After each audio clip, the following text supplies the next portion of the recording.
Let's take a quick look at Assassin's Creed Origins and find out if, like all the other AC games over the past 10 years, it reaches for the rectum. Oh, apart from Black Flag, that was actually pretty good.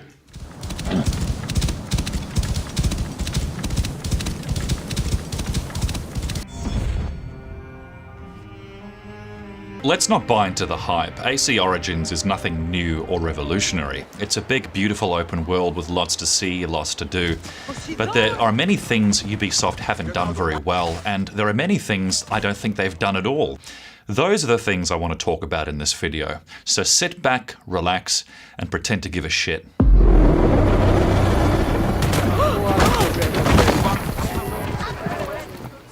What the hell is this?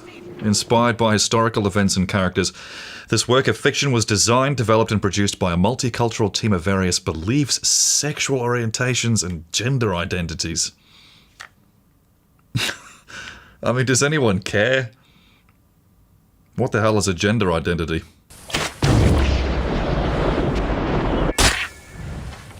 AC Origins is a huge grind. If you're coming from World of Warcraft, you might be familiar with the endless side quests that give you a slightly better piece of loot than you got last time. And of course, that's what this is all about. Ubisoft is very clearly trying to drive us towards buying those loot crates. Yes. It's a long grind. All the side quests are pretty much the same, and nothing ever gets terribly exciting or interesting. As big and beautiful as the world is, you can't really touch or interact with it in any meaningful way.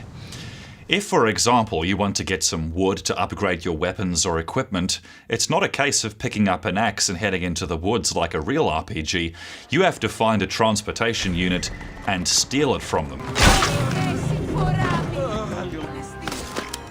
We can hunt animals to get their pelts, so why can't we chop down trees to get wood or gather up rocks? And what about survival elements like food and water and herbs and medicine? There's not really any survival elements to this game at all.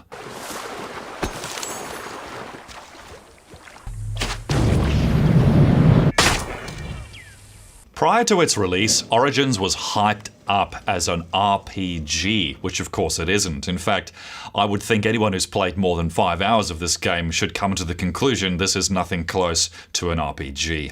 If Origins was anything like an RPG, we'd be able to truly assume the role of Bayek. We'd be able to customize aspects of his character, customize his wardrobe, his appearance, change the colors, change the materials. Wouldn't it be cool to decide which shoulder your scarf gets thrown over? And what about designing and crafting your own weapons instead of just pressing A every half an hour to upgrade for 500 in-game currency? Oh, but of course that's what it's all about, isn't it, guys? You gotta buy more with real dollars. It's a big living and breathing open world, so what about starting up your own farm or your own homestead?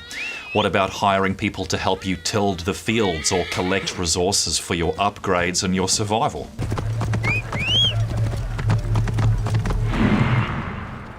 If Origins was a true RPG, we'd have some customizability around our mount, our transportation unit.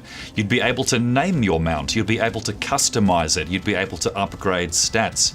Of course, if this was Skyrim or Fallout 4 or even Mad Max, you'd be able to do all of these things. It's one of the many ways in which Origins kind of deprives me of the identity I'm supposed to be assuming as Bayek.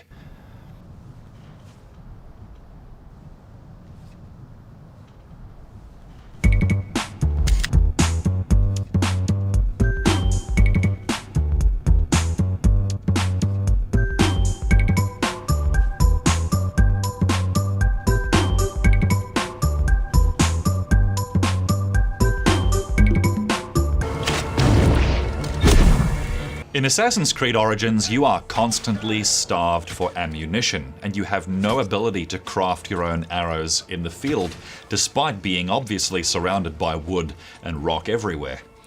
I didn't really like Horizon Zero Dawn, but one thing I did like was the fact that I could craft my own arrows in the field, which seems to make sense being a role-playing open-world game.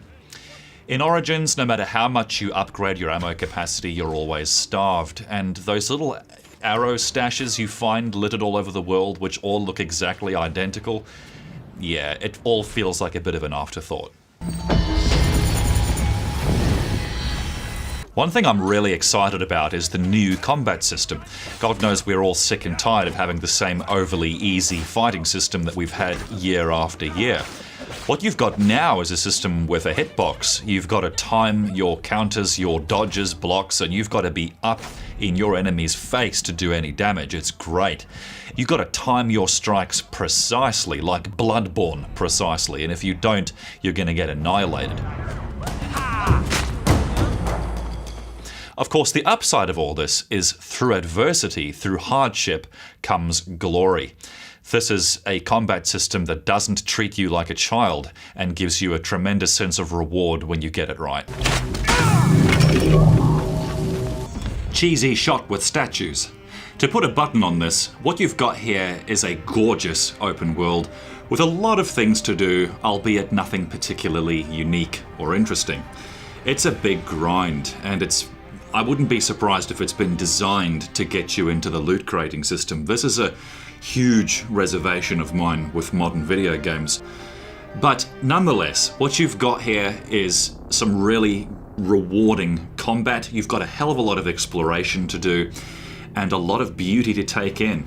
I think if you liked Horizons and if you liked World of Warcraft, I think you've got a game here that you might actually really enjoy. I think it's better than the previous ACs, and look, if you liked those games, I'd say this is worth a buy.